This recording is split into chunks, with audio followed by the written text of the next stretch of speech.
Alaykum va rahmatulloh. Salomatmisizlar? Assalomu alaykum. Hop, bu safargi mana kecha bir nima qo'ygandim. O'zimizni faoliyatimiz, ya'ni tabiiy sharbat chiqarish to'g'risida video qo'ygandim. Tagida yozishibdi shu tabobat to'g'risida qo'ymay qo'ydingiz video deyishuvdi. Aytdim, tabiblarimizdan tuzalganlar ketib qolishyapti. Tez ketib qolishyapti. Biz haligi borib qo'y to'xtaylar deya olmayapmiz dedik. Mana Bobirjon ukamiz mana shu joyda Oydin shifoda Namanganda qo'llari yengil, yaxshi, bilimli tabobat va tibbiyot tomonidan ham xabarlari bor. Faoliyat olib boradilar. Keyin aytdim bir video qilib beray desam, mayli, qaysi payt bo'lsa ham dedilar. Qaysi payt emas dedim. Sizlarga kelib, sizlardan shifo topib xursand bo'lgan odamni ko'rsatgim keladi. Chunki natija bilanda hamma tabib men zo'rman deydi. Lekin natija bo'lsa, ya'ni natija odamda ko'rinsa, o'zi bilsa, shu natijasini gapirib bersa, shunda haqiqatga yaqinroq bo'ladi-da. Nima deysiz? Albatta. Akamiz ham shu o'zlari haqida nima bilan nima kasallik bilan, ya'ni nima bezovta qildi keldilar va qanday qilib tuzaldilar, shular haqida gapirib berasiz.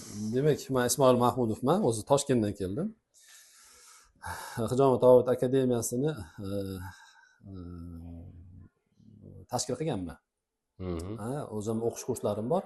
Oydin shifodan shu Abdurahmon yigitimiz o'qishga bordi. Keyin qayerda ishlaysiz, nima qilasiz deganda, mana shunaqa dedi, jigar tozalaymiz. Men jigar tozalashga juda ham anaqa haris insonman-da. O'zim jigarimni 2 marta tozalatganman. Birinchisi demak bu Rossiyaning metodikasi bilan, ikkinchisi Samarqandga borib kelganman. Chunki hamma narsani o'zimda men sinayman. Keyin shunaqa degandan keyin men aytdim, bo'ldi, bo'lmasam dedim, Ramazondan keyin o'taman. Nimaga desangiz, o'zimda oxirgi paytda ozgincha quvvat ketib qoldi. Keyin uziyda qilganimizda jigar uziy qilganimda 2-darajali yog' to'planishi yozib berildi. Bu 2-daraja yog' to'planishi bilanman, bu jigar 50% ga ishlayotgan bo'ladi.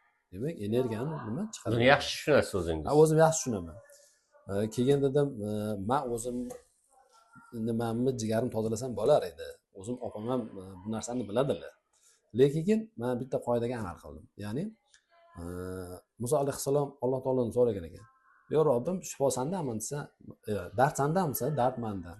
"Shifochi" desa, "Shifo ham mendan." "Tabibga nima keragi bor?" desa, "Men tabibga shifosini tabib qo'liga berib qo'yaman. O'sha kasallik shifosini tabib qo'liga berib qo'yaman. O'shaning uchun doktor bo'ladimi, tabib bo'ladimi, davolovchi shifokor bo'ladimi, professor bo'ladimi, u kasal bo'lib qolsa, uni shifosi boshqasining qo'lida bo'ladi. O'zini emas, o'zini qo'lida emas. O'shanga keyin men aytdim, bo'ldi dedim. Vaqt ajrataman, keldim. Alhamdulillah, mana tozalovani qildik. Massajlar juda ham ajoyib ekan, sharoitlar yaxshi. Yo'qdi. Nima deydi, bir 6 kilogramm vес tashladim. 6 kilogramm. Qanchada? 8 kunda. 8 kunda 6 kilogramm. 8 kunda. Endi hozir men 2 kun oldinroq chiqib ketyapman, lekin o'sha kim keladigan bo'lsa, o'sha 10 kunni qilish kerak. Men endi o'zi parhezimga natijani sezdingiz. Natijani sezdim. Men endi Toshkentdan qo'yishmayapti, keling. O'shanga 8 kun. Alhamdulillah, zo'r. Bular yigitlar nima deydi? Abdulbosit aka, mana apiterapiya juda ham oldin probaga olib ko'rganman, apiterapiya nima ekan deb. Hozir bir nima deydi, arila chaqtirgan bo'lsam, oyoqdan boshlab boshlarimgacha ancha natijasini sezdim. To'la kursini oldingiz apiterapiya. Yo'q, uni ham endi 10 kun bo'lmagani uchun, 8 kun bo'lgani uchun o'sha eng kerakli joylariga qo'ying dedi, kerakli. Ayrim kunlar 2 mahal qildilar. Xo'p, endi shu Bobirjonga, Abdulbosit domlaga, apiterapiyaga, mana bu oshqozon ichak faoliyatlari, jigar faoliyatlari bo'yicha davolovchi mana Bobirjon ukamizga hozir o'zlariga ham so'z beramiz. Hozir biz gapirib olaylik deb ukamizni to'xtatib turibmiz. Nima?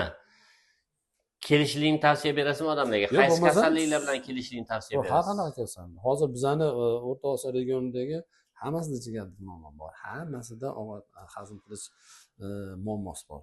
Hazm buzilgan. Hammasi. Ichak faoliyatlari buzilgan. Mana men kelganimda umurtqa pog'onlarim qotib yotgan ekan. Men uni sezmayman, misol uchun o'zim. Lekin uni odam quvvatiga ta'siri bor. o'sha ichaklarim massaj qilayotgan paytda ichaklarim og'riqli. Ichaklarim doim shamollab yurar ekanman. Ya'ni bitta parhez masalasi ham borda. Shuning uchun qanaqa kasallik, bo'g'im kasalligi deydimi, oshqozon ichak, jigar kasalligi, mana bunaqa qon bosim kasalligi deydimi, teri kasalligi juda ham zo'r ta'sir qiladi. Qanaqa kasal bu shunaqa. Hamma jarayonda jigar ishtirok etadi. Demak, haligi jaydarasiga gapirganda o'zbekchasiga faqat yotib qolganda naslkada kelish shart emas.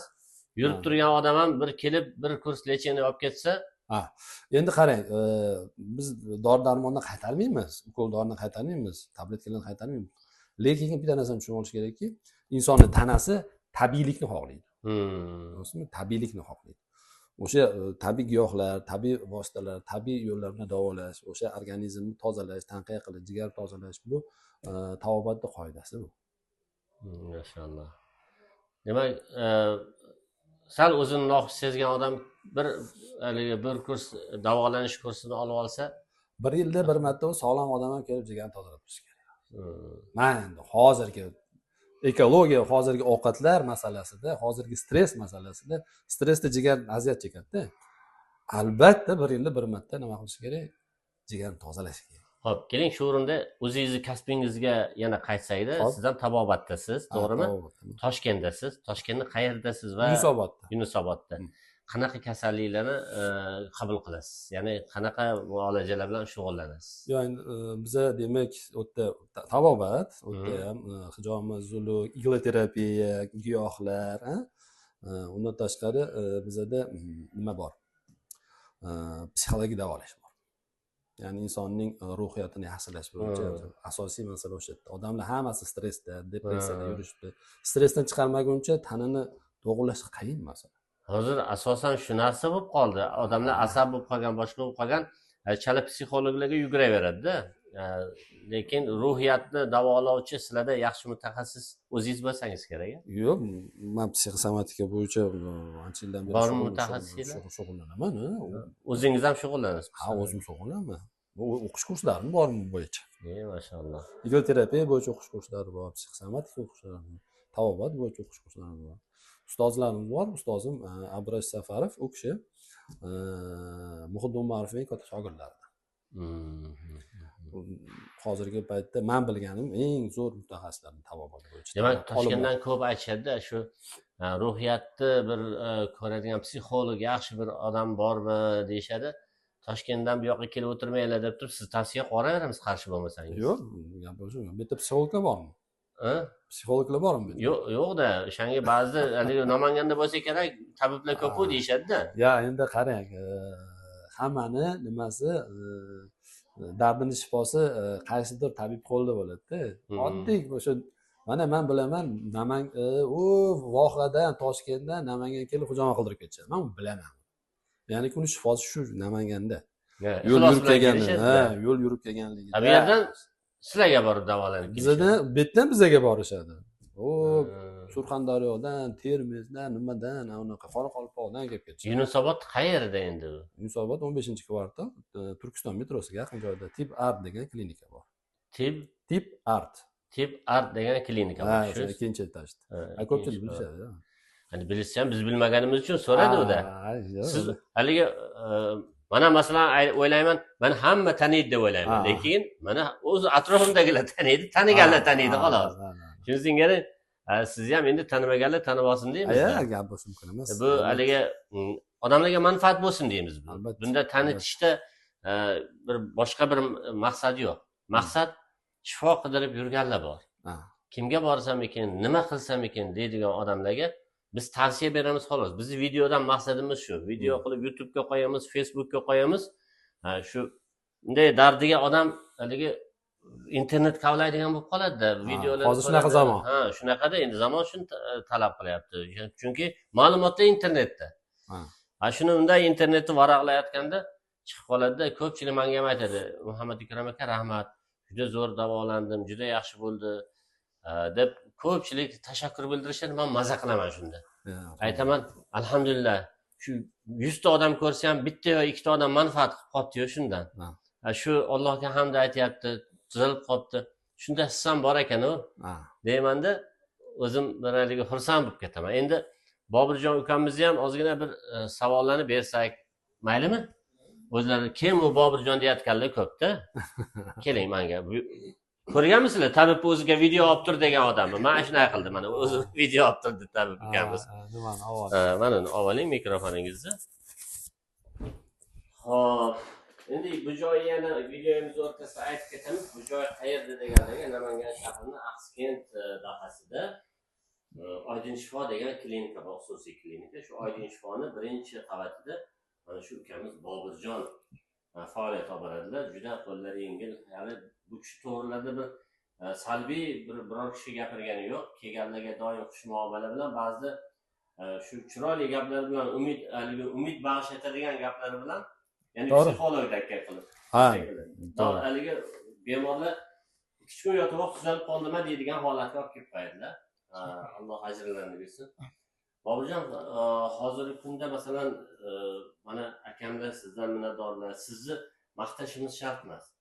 Mana boshqa bemorlar bilan gaplashdik, boshqalari videoga tushishga rozi bo'lishmaydi ko'plari. Ya qo'ying-a, xudoandalik odamman, komissiyada deb ko'rgani kelib qoladi deyshadi.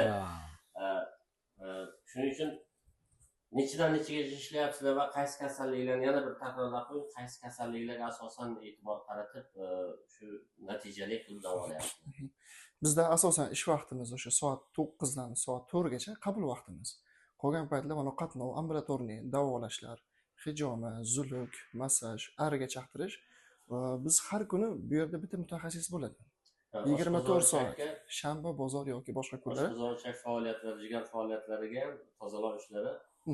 Tozalash ishlari u alohida statsionar bo'ladi, Yotib davolanish bo'ladi. U bizda qabulxonamizda bemor qabul qilib olamiz. Ularning holatlariga, diagnozlariga qarab turib, qatnab muolaja oladimi yoki yotqizib, ya'ni statsionar davolanadimi, uni muhokama qilib olamiz. Endi yotib davolangandan so'ng bu yerda bizning asosiy muolajalarimiz hammasi o'sha 100% tabiiy muolajalar bo'ladi. Bu muolajalar davomida 4 marta tozalov qilinadi.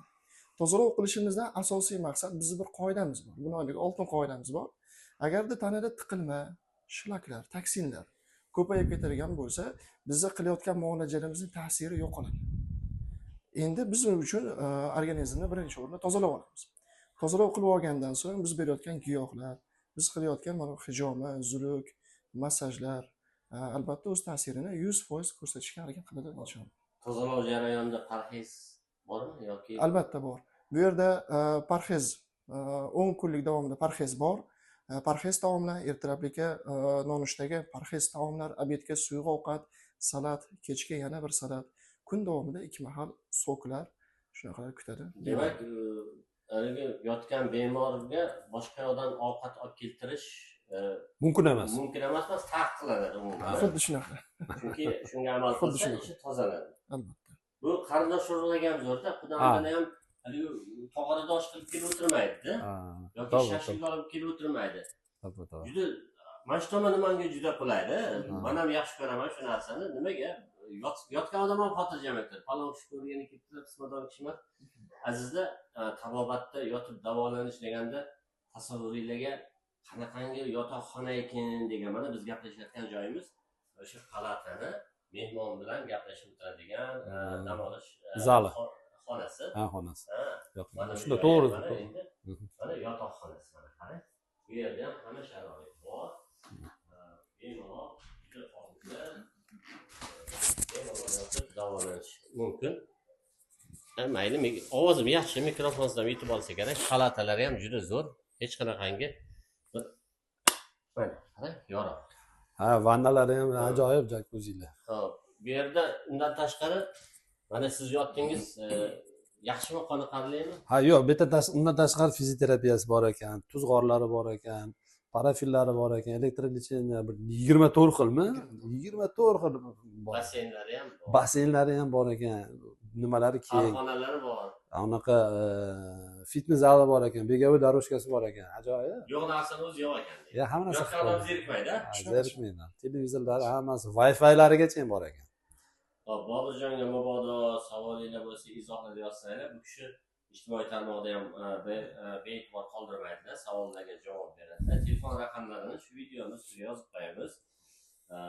Toshkentlik mehmon akamizni ham nimalarini nimaga описаниеga ham, izohga ham manzillarni yozib qo'yamiz. Toshkentdagi mana shu davolanishga muhtojligi borlar, psixologiyaga, ya'ni ruhiyatini bir davolab olay deydiganlar bemalol uchrayverasizlar. Natijasini keyin yozib qo'yasizlar. Zo'r ekan deb yozsanglar, akamdan o'sha ishlayotgan joylarga borib video qilib turib, yana ko'proq odamlarga tanishtiramiz. Shu hech bo'shamay, shu navbat odam qabul qiladigan bo'lib ishga qo'yaylik. Toshkentga borganda kiring. Xudo xolasa. Men Boburjon, sizni ko'p gapirtirmadik. Mana asosiy faoliyatingizni tanishtirdik yana. Asosiy biz bemorni ko'p gapirtiramiz. Zora ishidan bir Boburjon yaxshi odam emas ekan degan chiqib qolsa, "Voy, mana topdim" deydiganlar bor-da. Alloh salomat qilsin barchalaringni. Alloh ajrini bersin. Rahmat. Sizga ham. Xo'p, omon bo'ling. Vaqtingizga. Sizdan vaqt ajratib kelganingizga rahmat. Rahmat. Bemorlarimiz barchalaringizga Alloh kamol shifo bersin. Videoga shu vaqt ajratib ko'rganinglar uchun kattakon rahmat. Alloh salomat qilsin. Hech qachon kasal bo'lmanglar.